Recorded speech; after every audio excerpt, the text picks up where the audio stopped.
Accessing library computer data. And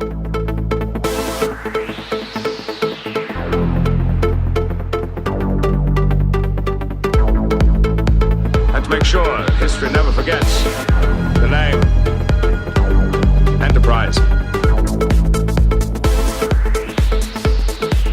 Hey everybody, welcome to the Pensky File. We're here. We're continuing our Let's Watch of Star Trek The Next Generation. If you haven't tuned in before, this is a podcast where we are running through all 178 episodes of Star Trek The Next Generation. We're giving our thoughts and opinions about every single episode, head to toe, front to back. And right now we're up to episode 4 of season 2. This one's called The Outrageous Okona. It was directed by Robert Becker. The teleplay credit goes to Burton Armis. The story by credit goes to Les Mention and Lance Dixon and David Landsberg. Wouldn't want to forget David. It aired back on December 12th, 1988. In this one, the crew of the Enterprise encounter a flamboyant space rogue, and Data also tries to learn humor from a holographic comedian. Oh boy, it's an episode. I think we've got some good thoughts here. I'm joined by Tana and Clay for this one, and right after this break, we are going to get deep into the Outrageous Okona and what exactly makes him so outrageous. Ha! Ha! No, you're so high! High! High!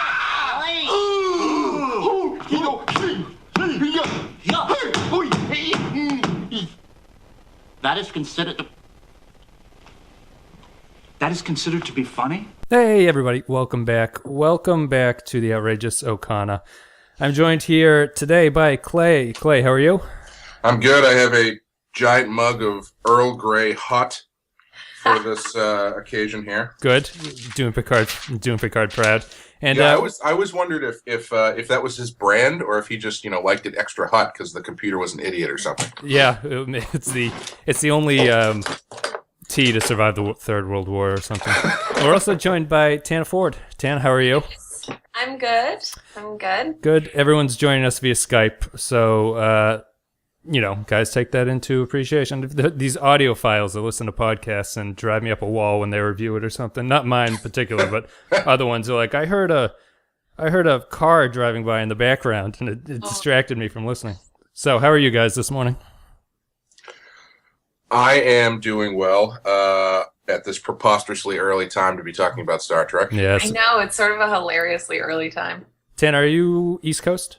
I am, yeah. Okay. I'm in Florida. Okay, yeah. So we've got some Boston and Florida opinions about to hit your eardrums. Well, actually, Tana, you're Boston originally, though, right? Yeah, I lived in Boston my whole life. Well, Marshfield, it's on the South Shore. Oh. And am a transplant to Florida in the past year. Excellent. Yeah. Good. So you're not going to have crazy opinions. You probably share our Boston opinions of this one. So we just watched Outrageous Okona. I actually watched it twice. So it was so nice I did it twice. I watched it last night and I watched it this morning because I got up nice and early. Let's see how I post these shows on a subreddit called the Star Trek Viewing Party. I'm sort of following along them as they're watching and commenting on these things. Mm-hmm. And because I got sick last week, I was unable to keep to my schedule. So the episode on the subreddit went up before the podcast was ready to join it. Mm. And I don't really review the information like before I do these recordings just because I want to keep as much of this opinion as my own. But I just glanced at it. And there was a lot of hatred for this episode. So I hadn't seen it in a while. And there was a lot of like, oh boy, like this is one of the worst. Can't believe it's happened. And I think I'm going to take a contrary opinion. I think it's bad. I don't think it's one of the worst. So what do you guys think? Oh, I think it's terrible. Yeah, you go first, Tana. Yeah, it was terrible. The best part of the entire episode was Terry Hatcher doing surprise makeout. But aside from her being in it, the whole thing was just... It was wince-worthy. It was so bad. It's full of wince. It's full of cringe and it's full of awkwardness. But yeah, sorry, go ahead. Oh, sorry. Please go, Clay. I was expecting the worst, but I think I agree with you, Wes. I didn't think it was as bad as I was expecting. But I'll put a caveat to that. It was bad. I think it was I think if this was a first season episode, it would have been unwatchable. Yes. But they managed to make it at least semi-enjoyable in some aspects. I think, I mean, we can get into the reason. I think that's 100% right. I mean, I think a lot of this show hinged on the casting of this roguish Okona figure. Oh, God. And he is written terribly, but this guy is a charming motherfucking actor. Like I actually didn't mind watching him. You know, he's kind of, I was watching the whole thing. I was like, this guy's a fucking Disney character, you know? That's because his powers worked on you like they worked on everybody else. Which I think is the intent of the show. Well then, have you seen any good-looking computers lately? That's a joke. It's funny. Huh. Of course it is. Yeah, I mean, okay, so Clay, did you have any other thoughts before I stepped all over you there? But I kind of agree with you. No, I could probably watch an entire episode just watching people try to explain comedy to Data. Yeah. Oh God, it was so bad. Oh God, it was just so bad. Especially since everybody who's explaining comedy to Data is themselves not funny. Yes, that's the cruel irony of it, because they brought in ultimate hack Joe Piscopo.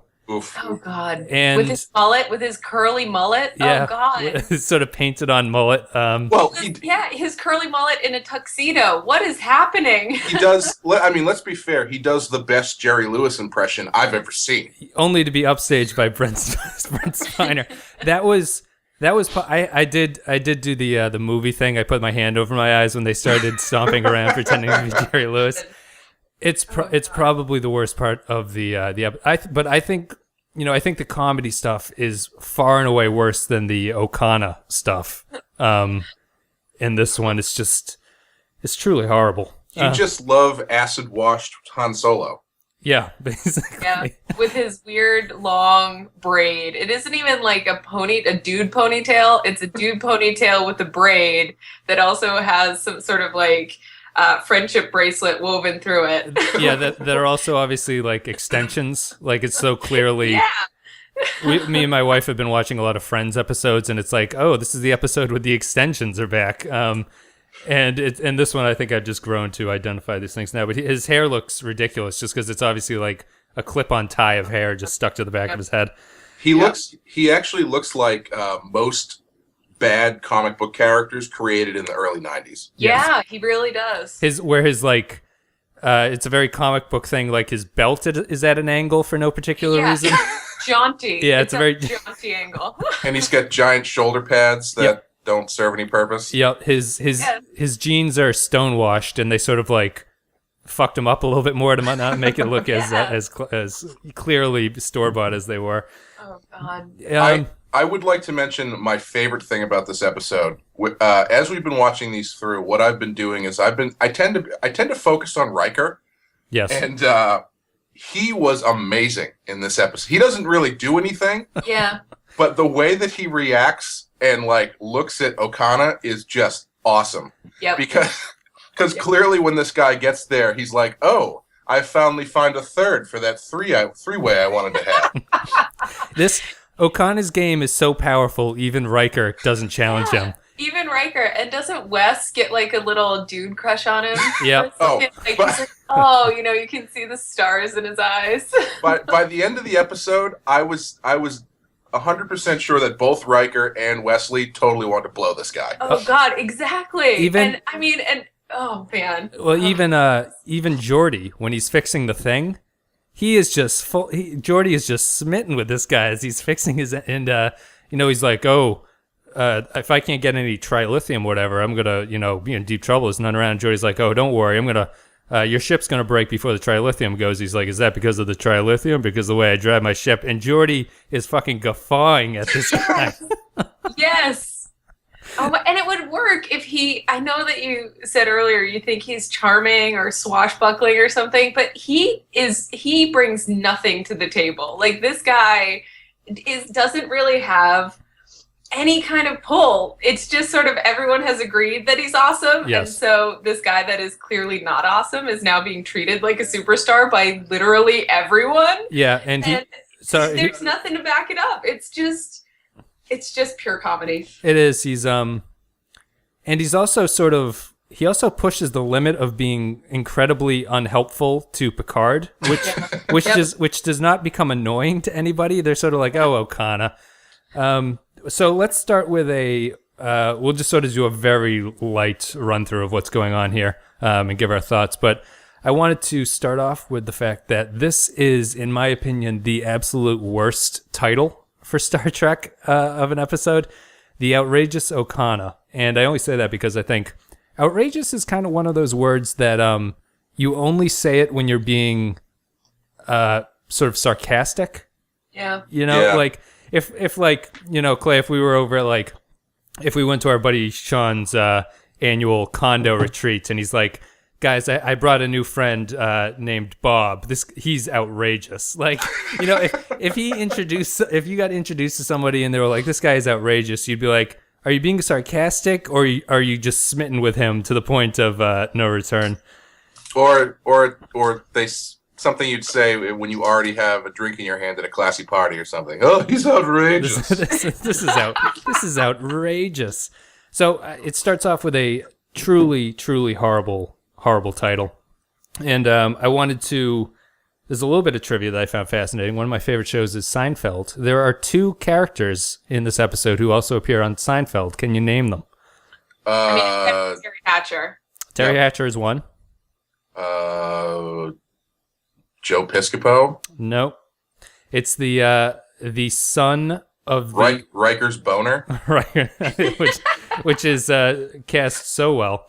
It's the son of one of the alien species that wants Okona. Oh, he is the one that says you double dipped the chip to George. No way. Yep, that's him.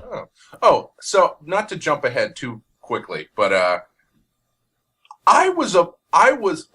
this had one of the best twists I've ever seen in anything.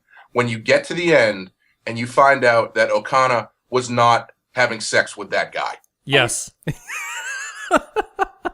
No, I'm just saying. I was. That took me a second because I was like, "Oh, Clay, yeah, that's exactly what I was gonna say." I was like, "No, not the girl, the guy." But yeah. Yep. No, it's. I hadn't seen the show in a while, and I was also definitely getting the vibe of like, oh, he had sex with both of them. He's just so outrageous. Yeah, that's so outrageous.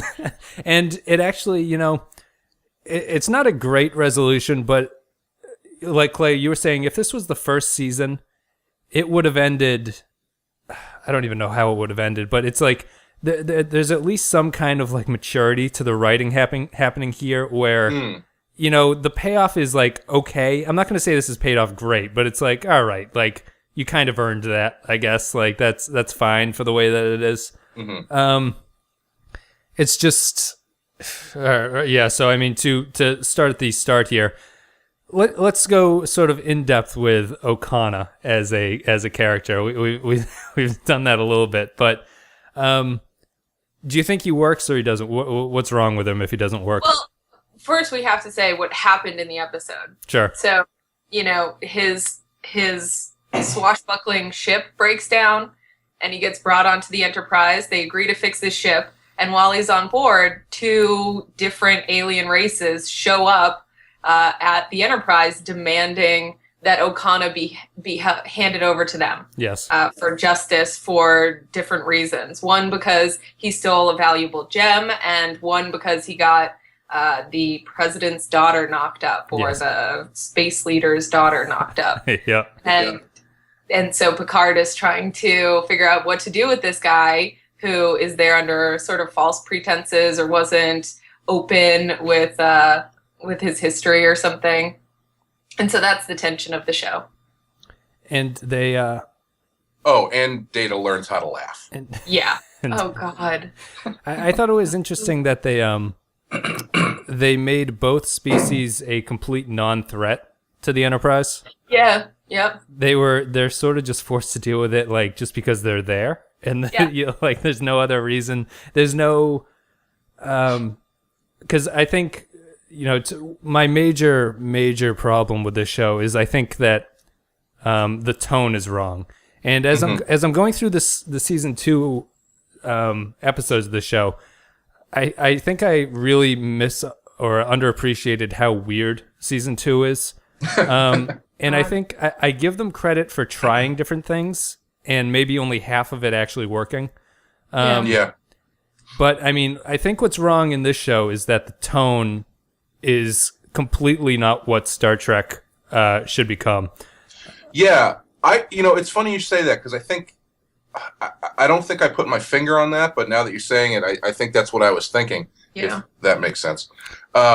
Because like when they get to the confrontation at the end, I've throughout the show, Picard always has the best reactions to the silliest things. Yeah. And even in this episode, after the 2 other species show up and they're yelling about this guy, Picard is just kind of like, "What the fuck am I doing here? Why am I dealing with this?" Yep. And there's, like you said, there's no.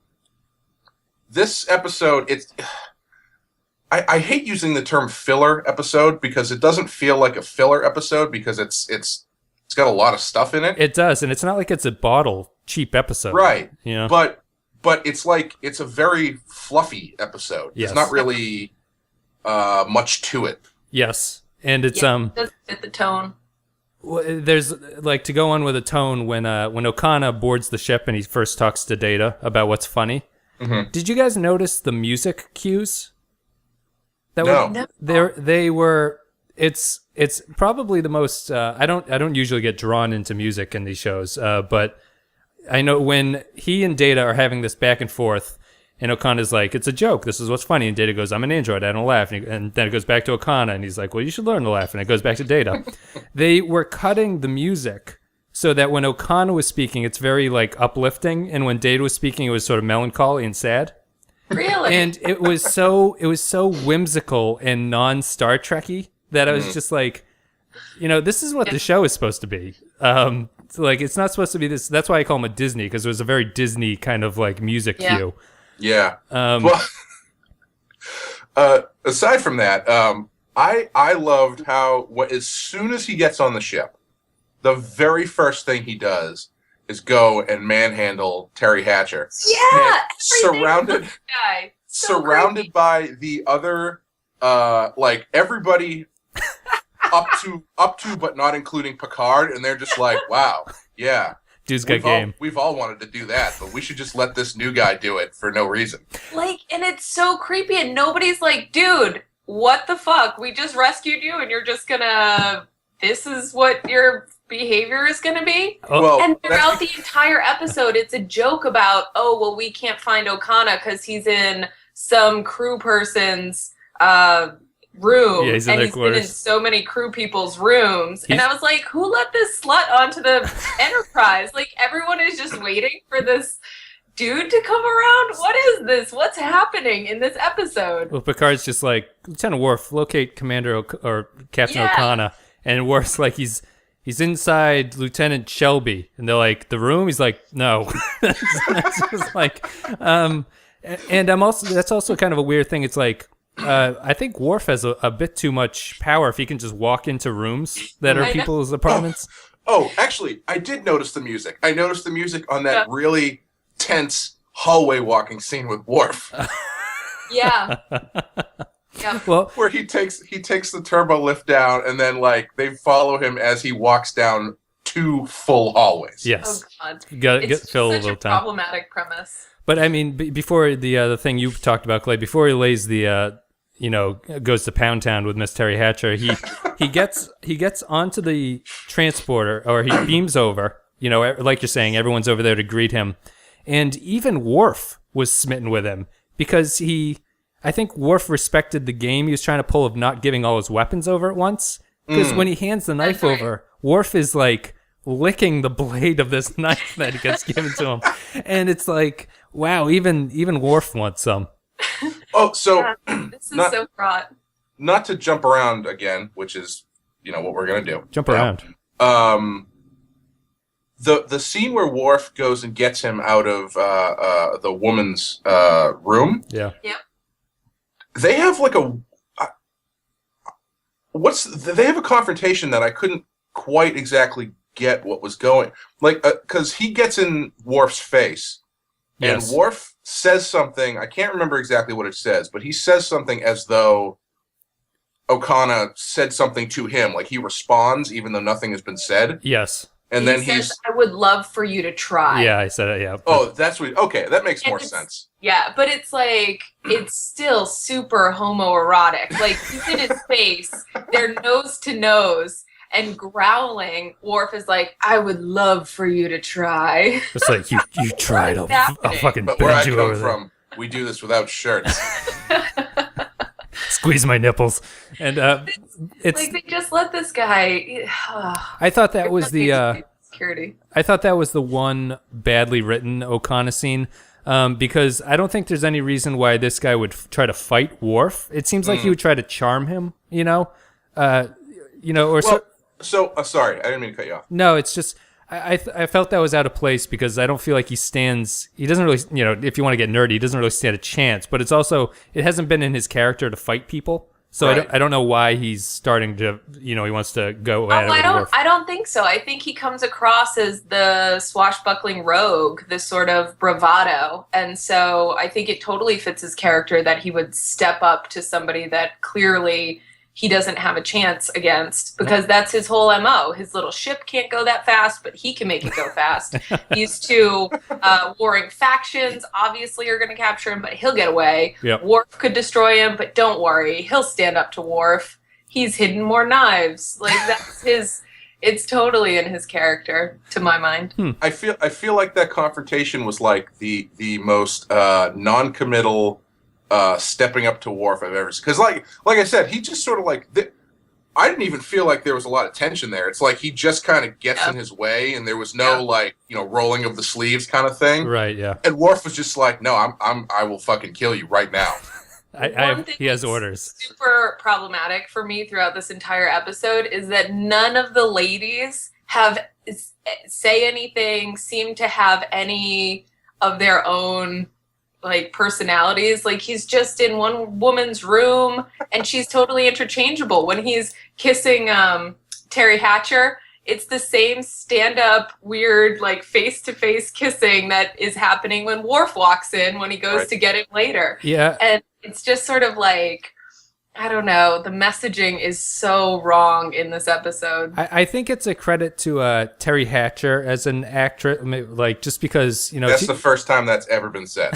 well, she is an actress and she's spectacular, as you were joking. But the, she has maybe like 2 lines, but Yeah. I guess she's effective in that she's supposed to be sort of this sexy woman who is seduced by Okona.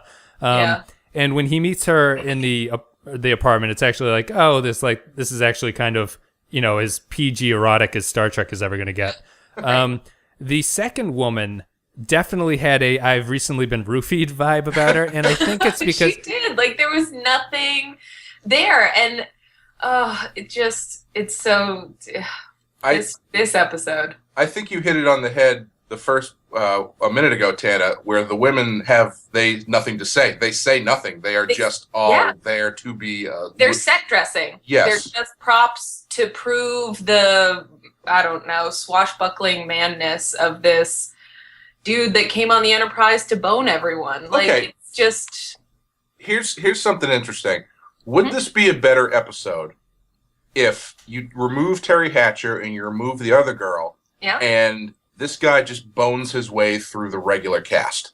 Oh, God. yeah, he becomes. Well, there's only one lady in the regular cast. Well, I guess no. There's 2. There's the Doctor, too. Yeah, Pulaski did not appear in this show, but By the way, I love Pulaski. You've Oh. been I don't remember ever watching the 2nd season of Star Trek. Like, I watch in the 3rd and 4th seasons when it gets good. But I went back and I love that character. I think she's great. And now I've only seen from the Elementary Dear Watson episode. Yep. through the next maybe 4 or 5 of them, but she has a big one coming up, and she was excellent in it. I think her character is compelling, and I don't find her mean to Data. Now, I didn't see the first couple of episodes where she was mean to Data, Yeah. but in the end, she's not. Like, she kind of has this smile always on her face, and yeah, he's a machine, but I get the impression that she's more entertained by his existence than annoyed or upset that he exists. Yeah, it's well, yeah, we can all let's see. Yeah, it's hard to say because in this episode there is no Pulaski. It'd be interested to see how she does it, but yeah, we probably disagree on that. I find her, I think it's a bad casting more than anything. The Pulaski character can be as written, but she has to be played by someone who has sort of a twinkle in her eye. And Diana Muldaur is really, really cold as an actress.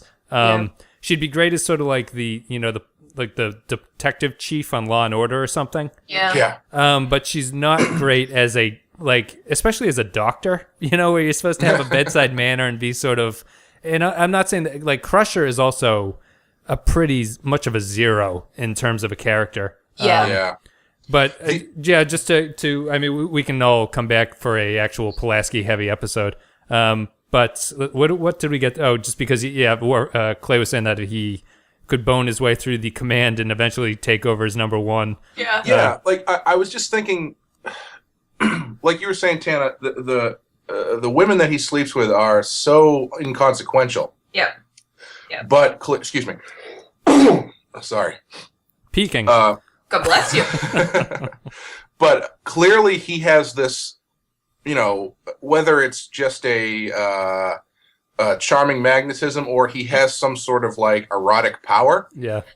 It clearly affects everybody he comes in contact with. Yep. So I feel like it would have been more interesting if he had used if the focus of this power had been on characters that you actually knew. Like, right. So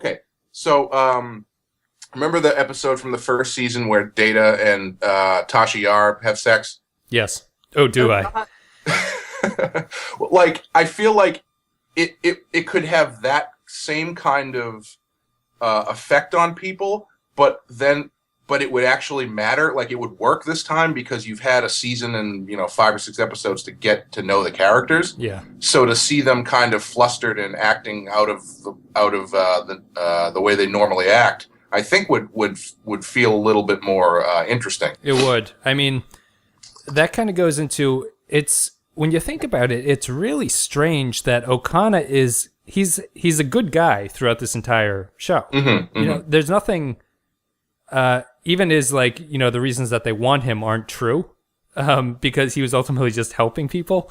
It's very weird that he's such a sort of upstanding guy. Like, there's nothing really, he doesn't really have a negative flaw about him, even because, the women he sleep with don't even seem to regret anything. It's not like people they're are not like people, because they're just there they exist only for the purpose of proving his, like, his irresistibility, that they are just, there's nothing there. They don't exist for any other reason than to prove that this guy has this great magnetism. No, absolutely. I mean, they literally, once he sleeps with them, they disappear from the show. Yep. And there's nothing else to them. But and now we get into the conflict. The messaging is really messed up throughout this whole episode. I think it's problematic in a lot of ways, but the resolution just puts a spotlight on how broken the storyline actually is. So they've set up this guy this entire episode as this irresistible dude. And then you have these two people, like Clay had mentioned earlier. It seems like on one screen, so in half of the screen, we have the dad of the alien race and his pregnant daughter, and he's upset, and he believes that Okona is the father, and he insists that these two get married, and the entire time, the pregnant woman is just looking down, looking off camera, staying silent. And on the other half of the view screen, we have the father of a different alien race with his young, heir and son behind him, who's also looking sort of ashamed and quiet and suspicious, while the dad is yelling at Okona for stealing their crystal or their jewel.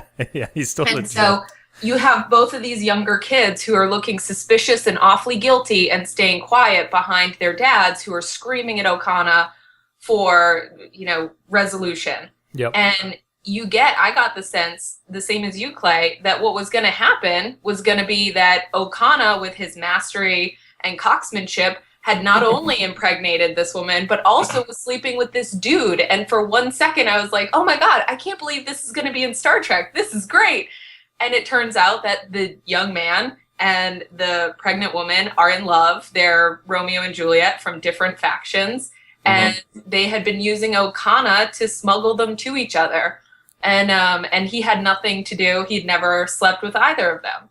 And so it goes against the one thing we know to be true about his character. Right. And it's like, surprise, I am, a smuggler and a thief and a rogue, but for this really good reason. And he came this close to leaving the ship and trying to race away from these two alien nations that both want to kill him, that probably will catch him and kill him. So that's... Yeah, I never thought that they were explicit. I figured that the closest they were going to come to saying he had sex with this other guy's son was the weird kind of, shifty look on his face, like basically stealing the jewel of our family was kind of like a tongue-in-cheek metaphor for what we can't say on network television in 1988. And you also stepped on a bowl of cherries that we left out. You popped them, you sicko. But it's I don't know how, like, if they go that way. I totally understand what you're saying, Tana, and I agree with you. But I don't know what you do to get out of that story other than like. Well, here's my thing. I watched this twice, as I mentioned. The first time, was it clear? Was it clear to you guys that these guys were warring factions? No, it's not. And on the rewatch, Clay, we've mentioned this before. In the captain's log voiceover, Picard mentions that they are. Oh, really? And I think it's weird. I don't know if they were doing it to sort of disguise the obvious Romeo and Juliet aspect of it. Yeah. But these factions in the episode just seem to be sort of neutral, and they're both just actively after Okona. They are now locking lasers on us. Lasers? Yes, sir. Lasers can't even penetrate our navigation shields, don't they know that? The regulations do call for yellow alert. Very old regulation. Well, make it so, number one. And reduce speed. Drop main shields as well. May I ask why, sir? In case we decide to surrender to them, number one. Yeah. Yep. But I think you're supposed to believe that they are up at each other's necks, and there is a moment of hostility between them when they're both yelling at Captain Picard to release Okona, and one of them is like, "You shut up! We have a better claim than you do, you idiot!" And the other guy's like, "I'm not going to take that from you." So there was like a little moment of they kind of knew each other, but it didn't seem to matter. It didn't seem. This was where they were going with it. Right. It seemed like it was coming out of them both just wanting Okona, and that's why they were mad. But I mean, I think that I think the issue with that is that if you don't realize that they're warring factions, you sit there going like, why the fuck don't they just tell their fathers that they're in love? You know? So I think hitting that point harder would have made the whole resolution make a little bit more sense. Yeah. I mean, the whole thing is just dumb. Like, we're trying to fancy up a turd here. Like, I even love going back to the thing about how Picard reacts to everything. I love it when they show up and they threaten to shoot them with lasers. And Picard's like, fucking lasers? Yeah, let them do it. I don't care. There was it's like it's continuing like the sort of weird sexual metaphors where Picard's like, they can shoot until they're dry. It's like, what? I know. The entire episode, I'm like, is this really happening right now? Let them fire off their entire load. They can unload it right in the face of this ship. It's just like, what the fuck? God. Why are there so many sexual metaphors here? And then there's this other weird thing, right? That doesn't go. So trying to focus. The thing that doesn't make sense for Okona's character is when the dad of the pregnant woman is talking to Picard and talking to Okona and demands that he marry the pregnant daughter, Okona agrees. He's like, okay, I'll do the noble thing and I will marry her. And even though it's problematic that she doesn't get a voice in any of this, I understand that it's sort of in time. But he's not even the dad. Like, at no point would Okona agree to marry her to, like, and it seems genuine at the time. He's like, oh, okay, well, that's the right way out of this. She gets a voice, and it's very clearly dubbed by somebody else. Well, it's very clear why that woman is a terrible actress. Like, she's horrific at what was going on. Like, she just stuck out, and I wish she had continued not to talk and just sort of stand there. But it's like, I guess that's all part of Okona. I think what the problem we're getting at is Okona's sort of game here is not particularly, like, the plot is falling apart because they have to make him do this to sort of resolve the conflict. And it's a season 1 holdover where they're just like, you know what, we have 5 minutes left. We need somebody to act out a character just to close the door on what's going on. And I think that's just really the major plot problem there. What the thing about him marrying the girl, while I agree that it doesn't make sense for him to do that, I'm pretty sure what he was doing that in order to get the other kid to be like, wait, no, he can't marry her because it's part of his plot. Like, you might be right. The way he so he has that conversation with Wesley where Wesley's like, if I could never leave places and run away from my friends. Well, I'm sure he's like trying to slowly reach out and touch Okona's hand gently. Yeah. That's like his the light bulb going off for Okona, being like, you're right.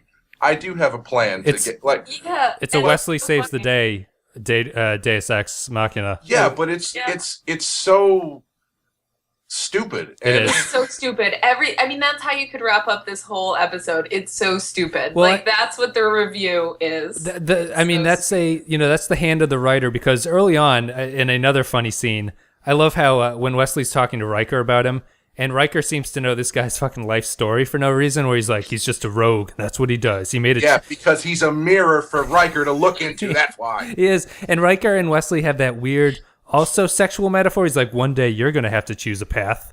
And Wesley goes, I know. And they look at each other. Oh, God, this episode. But, Riker sets the stage. Like, his whole thing is like, this is the man. This is his life he's chosen. He lives by this path. And then Wesley comes in and undoes that all with a question of like, do you like to leave? And Okona's just like, well, fuck, I guess I don't like to leave. I'll fix everything. And then Riker's like, that's where you fucked up, man. You gotta love him and leave him and never look back. The camera cuts over to Riker, like pulling away from a kiss with Terry Hatcher, and he's just like, I wouldn't have done that. And is this the episode that opens with Data wearing a beard? No, it's not. Okay. I watched a lot of episodes yesterday, guys. Is that Measure of a Man? I think maybe it's the grandfather episode. Oh, okay, yeah. Oh my God. So just to wrap things up, I guess I wanted to talk a little bit about because we're going to spend a lot of time on this, the comedy aspect storyline, and I'm just going to start off by saying there's nothing worse, or there's nothing more difficult than trying to be funny, as this podcast shows me occasionally when I try. But it's like, Star Trek: The Next Generation is not a funny show.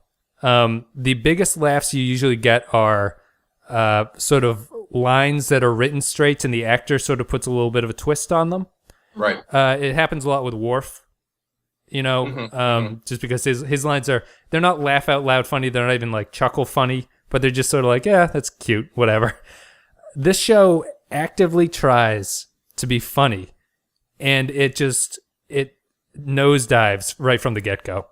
By hiring the definition of unfunny to be the guy to teach Data to be funny. Unfunny, and also to write jokes that the show thinks is funny. You're an android, I'm annoyed is oh god, that the show legitimately thinks that is a funny joke, like because it's trying to use Guinan to show him what is a funny joke, and it's just like, guys, I would like to think that the commentary there is smart enough that they purposely wrote unfunny things for the people who are trying to teach Data to be funny. Mm-hmm. So when you get to the end and he is funny by accident, it kind of wraps up the idea that, well, it's not something you can really teach someone. It's something you just kind of have to know how to do. Right. It's a state of being. Yeah. But and is just to lower the bar so far. Yeah.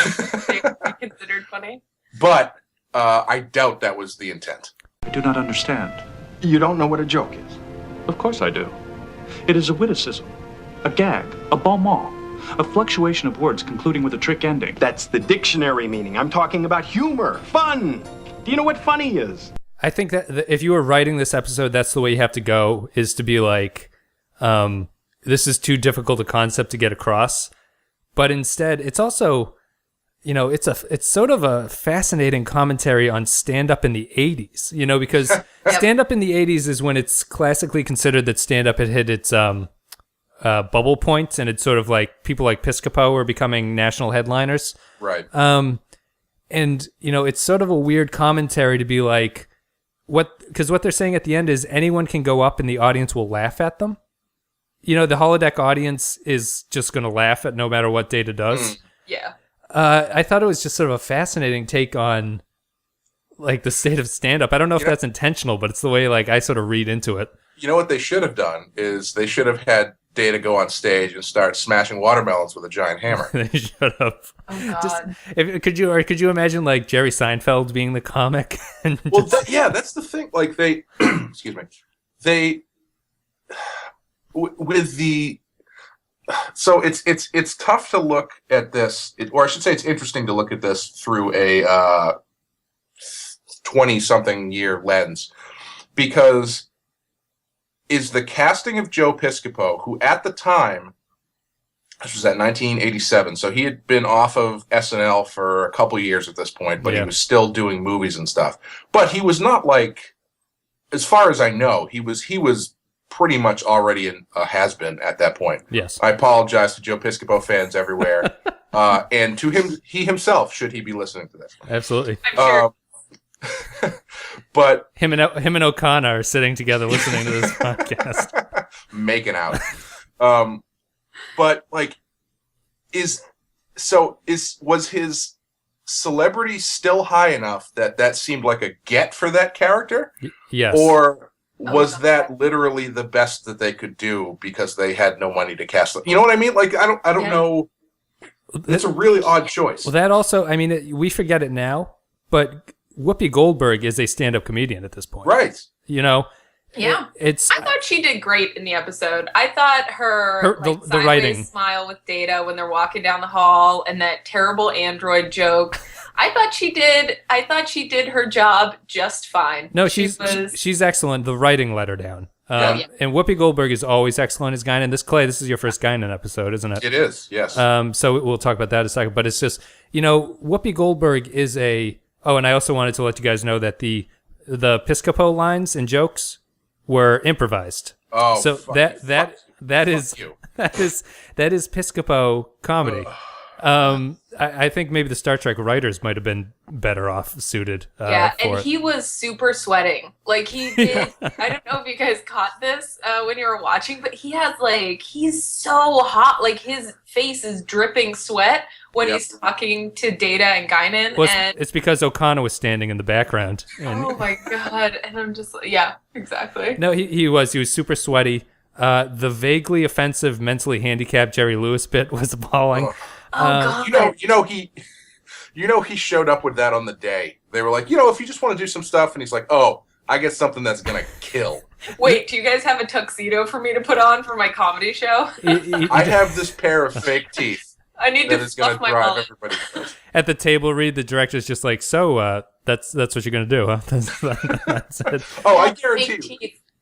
I guarantee you he did not come to the table read. I No. guarantee you he showed up on the day. Showed up on. That's why they had to improv it. I'm assuming. You know. I can't believe you went with fake teeth. I actually blocked it out. I forgot about it until this very moment, I think. But you know, I understand they want to use the holodeck to do this, but you've got Whoopi Goldberg, pretty famous stand-up comedian at this point. Why? And her scenes with Data are far more effective, as the Guinan character is always far more effective than any holodeck creation that you can bring in. It's just such a weird choice. But I wanted to talk for a little bit, I guess, if you guys want to give your opinions about Guinan. You want to go first, Anna? I think she's absolutely great. I love her. I think she's a strong female lead, which is really, I don't know, rare on this show.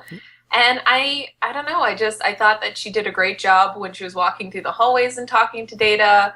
I loved her facial expressions, this sort of wry smile that she does. I'm a Guinan fan.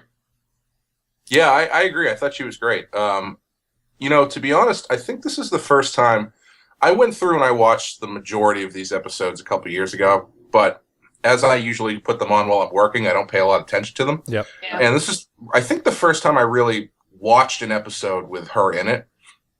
And I thought she was great. I mean, she's always been there as part of the ship crew in my head. Yes. Yeah, me too. But, you know, actually watching an episode where she has a good part of it, I thought she was great. I thought her character was great.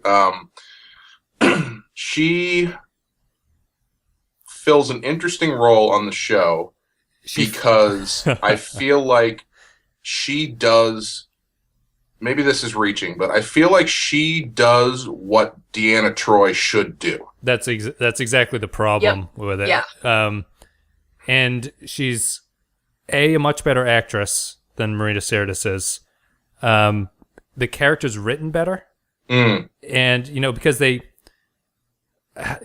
you know, there's been like criticism online about why this is, and a lot of people feel that she can get away with it because the Guinan character is mysterious and doesn't have to explain why she knows these things. Yeah. And the Guinan character eventually sort of gets a magical sort of feel to her, or at least her species is written to be sort of like attuned to things more than humans are. And she's just much more effective as a character to do what the Troi character is supposed to be doing.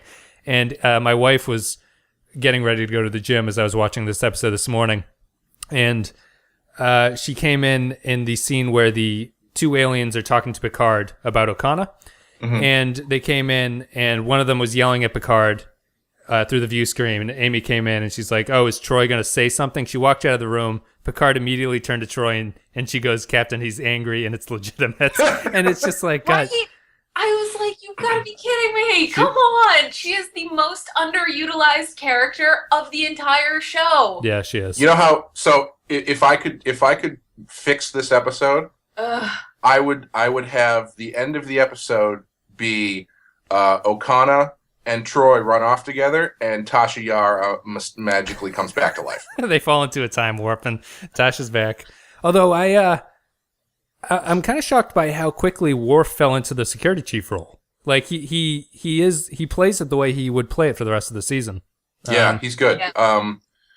I miss Tasha, but I agree that getting rid of. I've never heard say that they miss Tasha. Like I find that so fascinating, Clay. Well, I think there was a lot of stuff there that they could have done with her. Yeah. But they didn't get a chance to do it for, you know, whatever reasons she left, et cetera, et cetera.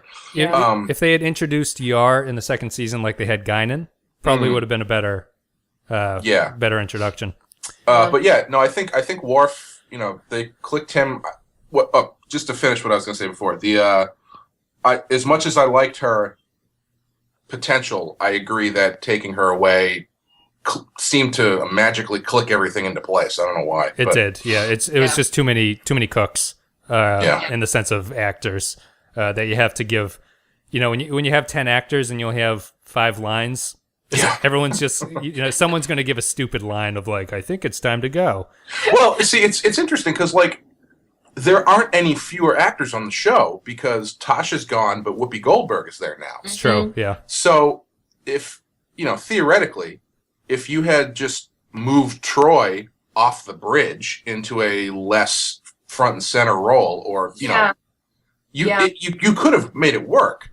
Yeah. But her being on the bridge, they never use her properly. They don't, like, her empathic ability should be a huge asset, and instead, like in this episode, he's angry, Captain, and it's legitimate. Really? Everyone knew that from looking and listening at him. So she had, like, an office, sort of, like a therapist's office or something. That would be fascinating on the ship. Or a bar where people can hang. Exactly. Like, now we have 10 forward. You've got the hospital part. Yep, sick bay. Also, okay. I can't forget to mention this because it was my biggest problem with the episode. So they keep cutting back to Troy every time that she's in the same, like, close up on Troy. Yeah. Every time that she's in the same room with Okona, and I'm thinking, oh, clearly she's like, an empath or whatever, so she's picking up on what he's doing, and it's probably going to see that he's, got some sort of weird pheromone thing, and that's going to turn into a plot point. But it never happened. Nothing happens. They never do anything with it. She never even says anything. No. Every time they cut to Troy, she's got the same, he's charming, I'd love to bone that guy look that everybody else just has. Like this vacant look on her face. Like they do this intense close-up repeatedly to no effect. No. To have her say nothing, to not have any insights on her opinion of his character. Nothing. Yeah. They just zoom in and that's it. And it's such a fizzle. They just... Yeah, like, I kept expecting... I guess I wasn't surprised by the time spent on the comedy thing. Maybe a little bit. But I was expecting not to have... I wasn't expecting this, reunited lovers thing at the end. I was expecting Okona himself to be the inciting incident for something on the ship. Yeah. Right. Like in The Naked Time or whatever the hell the episode's called, or The Naked Now. Naked Now, yeah. But the same kind of thing where you've introduced this element onto the ship that has disrupted the status quo, and then you have to, the crew has to figure out what's going on and why it's happening, and then hopefully deal with it without just killing this guy. And you can use that as an excuse to explore the character of the very clearly laid out character of the swashbuckling rogue that Data literally defines. I know. He's such a dictionary thing. Even Troy, she's like, I guess you could call him a Flipster dictionary rogue. Very, very charming. And also, I don't know, you could get into sexual politics on the ship, and you could do some interesting stuff with that character as an inciting incident. Yeah. But no, he's just there to, bang some ladies and reunite a couple young kids. He's the most developed MacGuffin. It's like he's really just there to cause something to happen, and he doesn't really have that much of an impact. He does at the end, but it is what it is. Everything in the show is gimmicky. He's gimmicky. The plot is gimmicky. The twist is gimmicky. Everything, like from start to finish. Even the humor part. This whole show, you can just never watch it. Just skip this one and move forward. It's terrible. Okay, the only thing I'll say to refute the "you cannot watch it" thing is I genuinely enjoy for as much of the other crap that was going on, for Joe Piscopo being awful, or et cetera, I genuinely enjoyed Brent Spiner's performance in this episode. Yep. I liked it. I liked his stupid Data trying to figure out what's funny by doing all these hacky things. My favorite part was actually at the end of the Jerry Lewis impression when Data goes to talk to Joe Piscopo normally, but he still has the Jerry Lewis voice for a second. God. It's that moment was the best comedic bit in the entire thing, and it wasn't even meant to be a comedic bit. Yeah, in the context of what they were doing. There's a lot of we can just talk about it for a second before we go, but there's a lot of the criticism I read. Some people don't like how big Spiner plays Data when he's trying to be human. And I disagree because I think he's getting it wrong. That's like the whole point. Exactly. So I wouldn't want him to expertly, I guess if you were looking at it logically, it would be like, why can't an android just mimic a human? But looking at it, it's just like he's failing to get it right, and that's why he's playing it so big. The great thing about Data, or about Brent Spiner's Data, is that he plays human a lot when he's the brother, Lore. Is that? Yeah.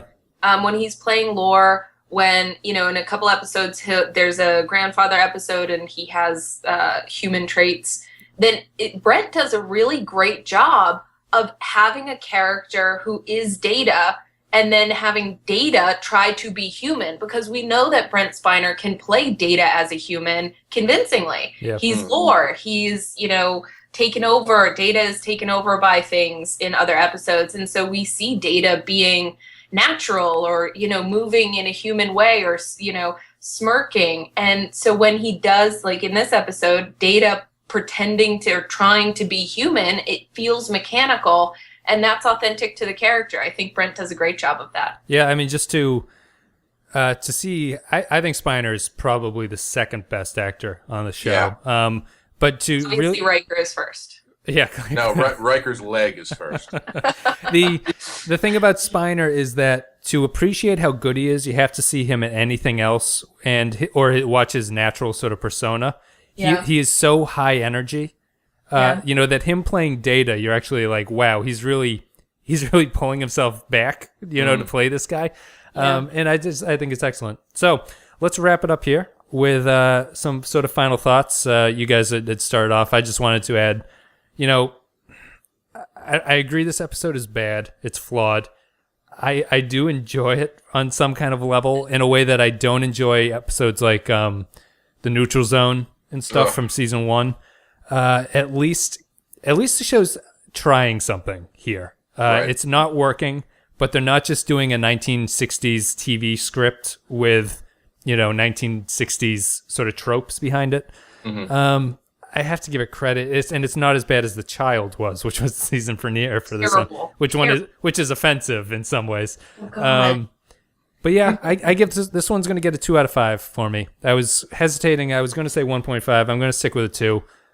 2 out of 5 for me. You guys have any final thoughts? I would say, if this episode is for you, if you like fluffy mullets, check.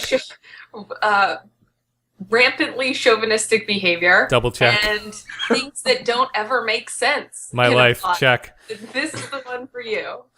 Yeah, no, it's a episode that has, I don't even know if it has divergent opinions, but it has a swath. Clay, what'd you think? I would take this episode over The Neutral Zone or Angel One any day of the week. Yeah, I'd agree. But that being said, Tana, have you watched any of season 1? Well, no. I mean, I have seen episodes. I have no desire to rewatch anything from Okay, episodes. because I'd be curious to see if you like this episode more if you watched all of season 1. Yeah. I feel like that's you're being a glutton for punishment. Why put yourself through that? You gotta see. You have to go through hell to get to heaven, or whatever that saying is. No, you don't. You can just start. I honestly, I really want you to watch Angel One because I think you will be delightfully appalled by it in like a serious way. Angel One and Code of Honor, isn't it? Clay, did you watch Code of Honor? Is that the one with the 3 Klingons? No, I think that's Heart of Glory, right? Oh yeah, that's Heart. I always end up confusing them. Code of Honor. Code of Honor is the one with the all black cast as the aliens, and Tasha Yar gets kidnapped and is forced to fight other women. it's so bizarre, but it's like when you're coming out of season 1, stuff like that. This episode has a plot that makes sense, and that gets a lot of credit in my book. Yeah, I feel like this episode, being the first one of season 2 that I've watched, I feel like it's closer to what ends up being like. It felt more like Star Trek. It's felt more like The Next Generation to me. Yes, I agree with that 100%. It's a bad episode. Yeah, that being said, it's not great. Yep. There's a couple interesting things in it, but I mean, you can skip it probably. Yeah, skip it. If you want something that feels like Star Trek, watch a different episode. Watch probably the very next episode, but you can skip this one. Yep. Even, the next one. And Measure of Man is good. There's Q Who, season 2. There's a lot of good stuff. I have a question, since you guys have seen all the episodes to now. Has Riker done the Riker leg yet? Yeah, he's done it a couple times. I forget like, when does he start doing that? He does it. Yeah. He does it the very first time in Coming of Age, the one where Wesley takes the Starfleet exam and Remick comes onto the ship to interrogate the crew. Oh Jesus! He does it right in Remick's face when he says. It's just so stupid. It's just so stupid. Not to keep bringing Amy into this, but my wife was watching one of the episodes and he did it, and it's now so ingrained in me I don't even notice when Riker does it. And she just turned her head and was just like, "What the hell was that? Why did he stand up the chair like that?" It was like, did the guy who's second in command of this amazing starship really just sit on the chair by throwing his leg over the back part of the chair? Did that just happen? Did I see that right? The other thing I was watching, I honestly don't remember if he has it in this episode, but I last night I was watching a few more while I was working, and I just casually turned my head and it clicked in that he had a beard. I was like, oh my God, he's got his beard. Yep. But I couldn't, does he have it in this episode? I honestly don't remember. He does. He does. Yep. Okay. Yes. He's had it the entire second season. Yeah, thank God. Burns and Allen, Roxy Theater, New York City, 1932. It still works. Then there was the one about the girl in the nudist colony that nothing looked good on. We're ready to get underway, sir. Take my wharf, please. Warp speed, sir. Please. It's something, but thank you guys very much. We won't do any TV critic. The TV critics are sort of lukewarm. I don't even know if lukewarm. The Tor.com gave it a 5 out of 10. AV Club gave it that's high praise. He's very loosey-goosey with his ratings. AV Club gave it a C-. And AV Club was a little bit more harsh on it than Tor.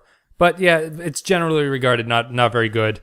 Coming out of season 1, it's a step in the right direction. That's all you can really say.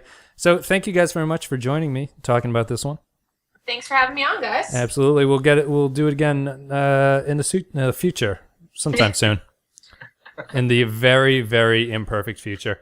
So, do you guys have anything you want to plug? Anything you can say Twitters or whatever? I'm at Tana Ford on the Twitters. You can follow me. I'm at Dead Meat Comic on Twitter, and I also do a podcast with Wes about my favorite television show, which is The Prisoner. Which is called Back in the Village, The Prisoner Podcast. You can find that at backinthevillage.com. And if you're into comics, I have a web comic I've been doing for about 5 years called Dead Meat, which you can find at eatdeadmeat.com. And it's really great. Oh, so, thanks, Tana. Yeah, well, it is. Like Joe Piscopo great, or...